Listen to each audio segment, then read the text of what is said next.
আসসালামু আলাইকুম আলিম 2024 পরীক্ষার্থীরা, তোমাদের জন্য এই যে প্রিপোজিশনের কিছু সাজেশনস আমি দেখাচ্ছি।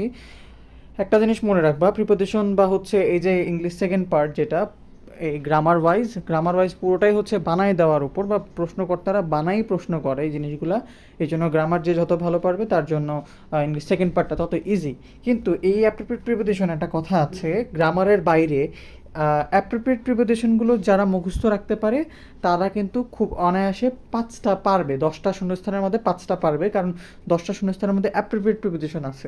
সো অ্যাপ্রোপ্রিয়েট প্রিপোজিশনটা কি? অ্যাপ্রোপ্রিয়েট প্রিপোজিশন হচ্ছে কিছু শব্দ আছে যেগুলোর পরে ওই স্পেসিফিক একটা শব্দ বসবে। যেমন এখানে এই যে কিছু শব্দ আমি দিছি, যেমন গ্ল্যাড, গ্ল্যাড শব্দের পরে যদি শূন্যস্থান থাকে এটা অলওয়েজ টু হবে।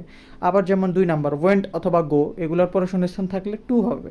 আবার যেমন পুট শব্দের পরে যদি শূন্যস্থান থাকে, তাহলে তুমি খুব ইজিলি যে যদি জানা থাকে তাহলে খুব ইজিলি আনসার করতে পারবা যে পুটের পরে হবে আপ। সো এই যে তোমাদেরকে প্রথমে 65টা হচ্ছে অ্যাপ্রোপ্রিয়েট প্রিপোজিশন দিছি।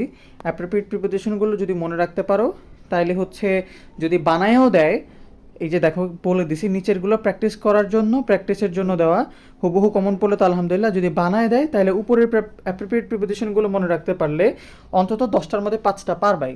কারণ হচ্ছে ওই যে বললাম যে অ্যাপ্রোপ্রিয়েট প্রিপোজিশন হচ্ছে কি করে, 10টার মধ্যে 5টাই থাকে অ্যাপ্রোপ্রিয়েট প্রিপোজিশন। সো শুরুর আগে এই সাজেশনটার থেকে 65টা এই যে অ্যাপ্রোপ্রিয়েট প্রিপোজিশন, এগুলো হচ্ছে বারবার পড়বা যাতে এগুলো মনে থাকে, তারপরে হচ্ছে এগুলো প্র্যাকটিস করতে পারো। এখান থেকে উবো কমন পড়বে এটা কোনো কথা না, যদি পড়ে তো আলহামদুলিল্লাহ, কপাল ভালো। না পড়লেও অ্যাপ্রোপ্রিয়েট প্রিপোজিশনগুলো মনে রাখতে পারলে অন্তত হচ্ছে কয়টা পারবা? 5টা পারবা। আর এটা হচ্ছে একটু আগে আমাদের পেজে আপলোড করা হয়েছে, এটার লিঙ্কটা অবশ্যই কমেন্ট বক্সে দেওয়া থাকবে, চেক করে নিও। আসসালামু আলাইকুম।